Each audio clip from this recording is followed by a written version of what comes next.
Night Health continues. I'm Mark Alyn. Our guest is Kenneth Todd Nelson. He's an actor. You've seen him on One Life to Live. He's also a successful entrepreneur, Good Credit Builders. Kenneth is an interesting young man. And Kenneth, welcome to Late Night Health. First of all, how old are you, Kenneth? I know you're a millennial. I am. I just turned 34. 34.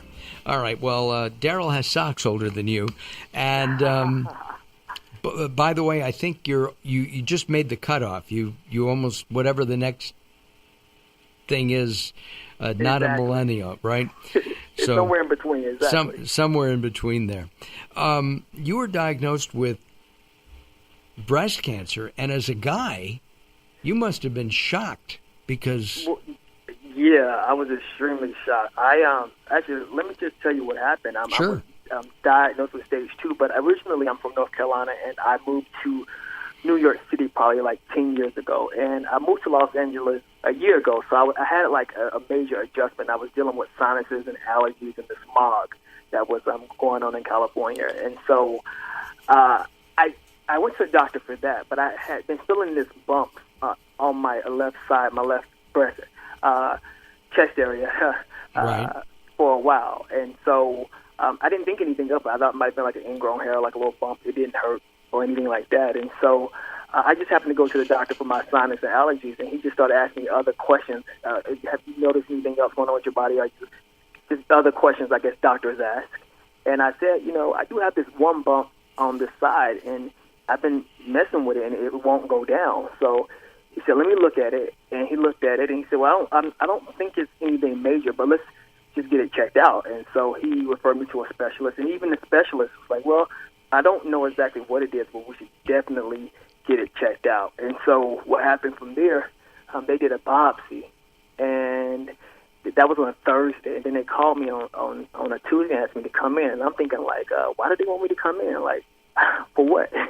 So that's when they went in and they told me that I had stage 2 breast cancer. It was like I was shocked. I couldn't even believe it. During the waiting period, during that from Thursday to Tuesday, what went through your mind, or did you forget about it? I kind of did forget about it, to be honest with you, because I just assumed that it was nothing. Even though my grandmother, she had breast cancer, but being a male and being part of like the 1% of men who has it now, I would have never thought that would be happening to me, because I was, doing normal things. I was just trying to live my life, trying to do major things. So I never thought that would have happened. And so when they told me that, I just continued my work for that weekend and just living my life.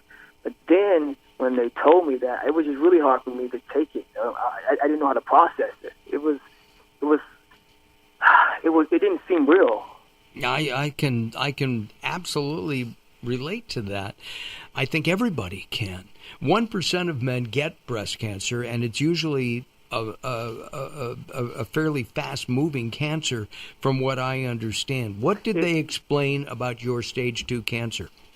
Well, it was local. It wasn't spreading, which was good. And so my doctor was really aggressive in my treatment. And so he gave me a couple options, but he said, we should definitely start this process. And so during this process, I opted to do radiation and chemotherapy as well. And so I was I was hesitant, but I just wanted to do it because I have a 14-year-old son. And so I didn't want to interfere with me being around, because that did I did start having these internal things that went in my head, like, what if I'm not going to be around? And I started, fear set in. But at the same time, my doctor was like, if we work on this now, we can get this accomplished if you just do everything you're supposed to do. And so I did. And like the first week, it was good. I didn't even tell anybody at all. And so I would take Uber back and forth to the doctor. And then that second week went in, and I started feeling something. And I was good up until that point, but I think psychologically, when they actually told me that I had cancer, I think there's something there was like a shift that happened in my head. And all of a sudden, I started to feel sick. Because up until this point, as you remember, I was just being normal. I was living my life.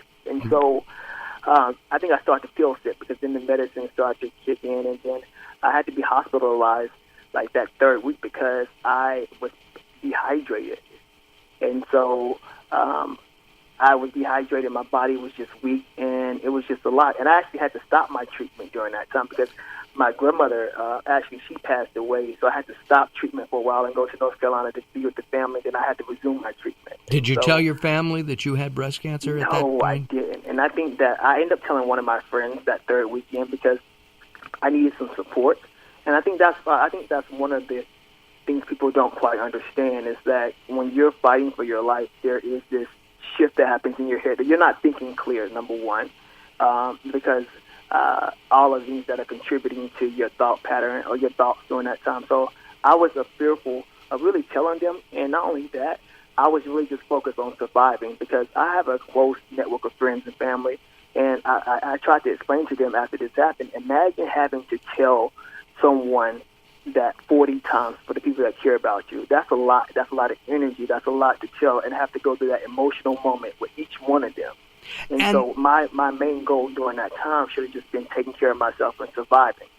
And that's what I did. And in your community, yes. The African American community, yep, there's a higher incidence, I know, of breast cancer in women. It is, and because this is what I learned.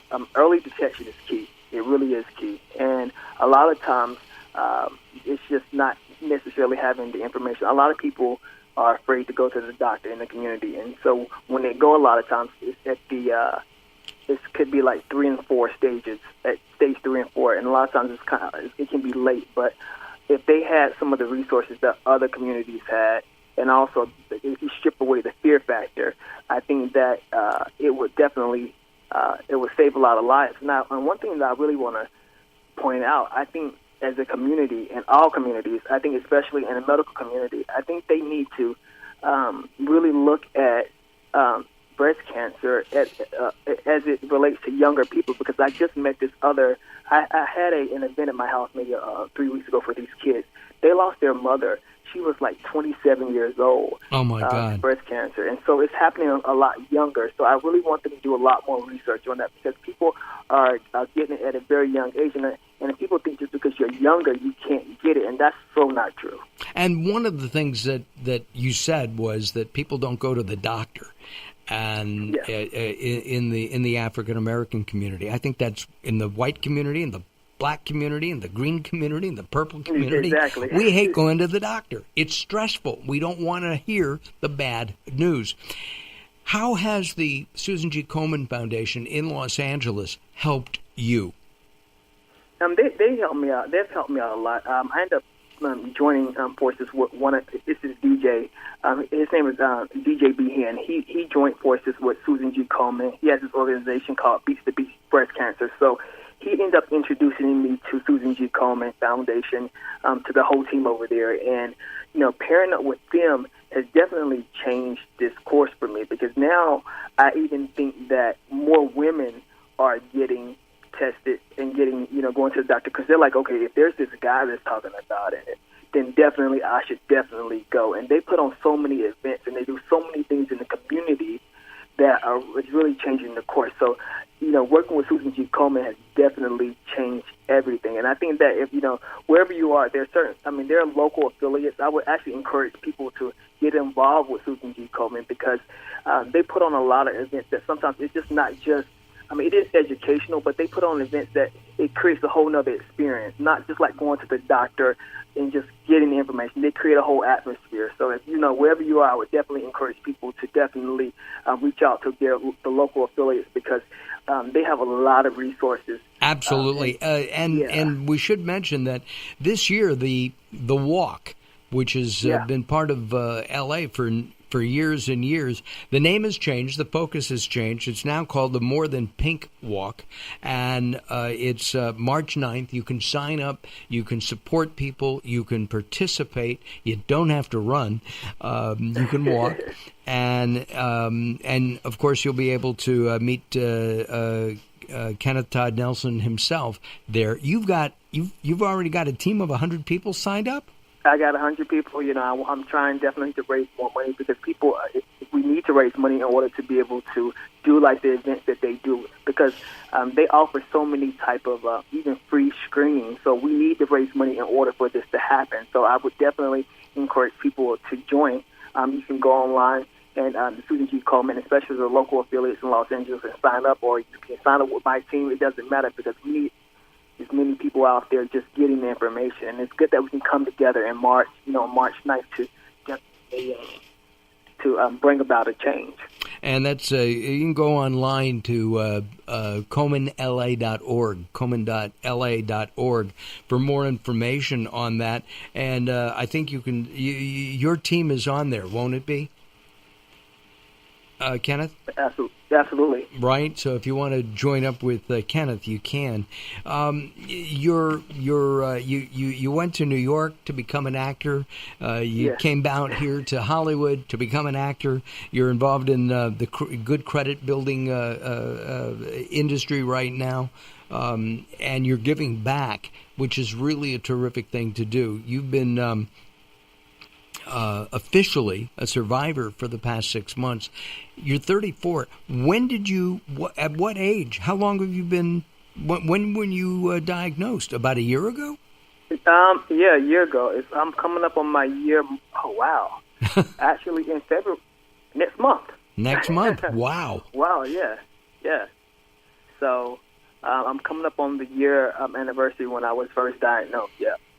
And when you finally broke loose and told your family, mom, dad, sisters, brothers, cousins, and friends, what was their reaction?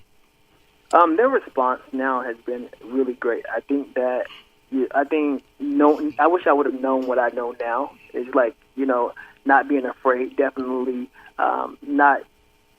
I think I wish I would have communicated a little more, because I think that the community out there, people will support you. Sometimes you just need to tell them what's going on, and they will support you. I think my family has, we're out doing certain things now in the community, and they're definitely helping out. But I think that I really wished I would have told them earlier on, because I think it would have been a lot more impactful. I would have had a little bit more support. Yeah, I was going to say you would have had maybe a little easier time instead of Ubering back and forth for the treatments. I'm assuming that the treatments did knock you on your ass. Oh, they did. They did for during a certain time, but then for me it was really just mental. I had to really fight myself mentally. I had to really just overcome it and just say certain things. I'm going to be okay. And I would watch certain things just to make sure I was just staying positive, and watching what I was eating, and making sure I would go to the doctor, and also listening to the doctor too.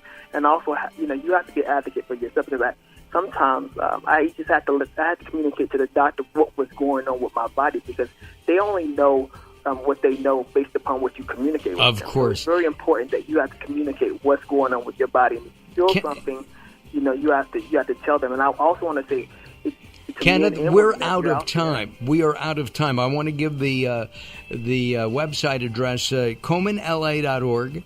KomenLA.org. For more information, look up Susan G. Komen Foundation Los Angeles chapter. If that's easier for you, we will have a link on our website. And, of course, save the date, March 9th at Dodger Stadium. You can sign up and join Kenneth Todd Nelson in his fight against breast cancer. I'm Mark Alyn. Coming up next, Robert Clancy joins us. We're going to talk about life cycles. Don't go away. The show continues in a moment. Welcome to Guide to the Soul. This is Robert Clancy. When your life's problems seem to rise and fall like the waves on a stormy ocean, let hope become your life raft and faith become your paddle. Every sea touches a calm shoreline somewhere in the world, and eventually this storm that you're going through will pass too. Never allow negative circumstances to define you. Whatever happens to you in life may be fated, and it certainly can't be changed after the fact. What you can change is how you feel about it and how you're going to let it affect you. Today is a brand new day, and as with any gift, share it with love and gratitude. For more inspiration from Robert Clancy, visit GuideToTheSoul.com or go to the Moments with Robert page on LateNightHealth.com. the latest from the greatest, the best in new music by classic rockers, with your host, the insane Daryl Wayne. This is Alice Cooper, and if Daryl Wayne is insane, what does that make me? Criminally insane. Stick around to find out. Many of the artist interviews for the latest from the greatest have been captured on audio book. There is a Volume 1 and Volume 2. Great information and conversations with people in the industry and people surrounded by the industry, and of course the rock stars themselves. I'm the Reverend Al Green, and you're listening to the insane Daryl Wayne. And I said Wayne Insane. You can find it on Amazon or Blackstone Audio. Search for the latest from the greatest from Daryl Wayne, Darrell Wayne. Hello, this is Weird Al Yankovic, and you're listening to the insane Daryl Wayne, aren't you?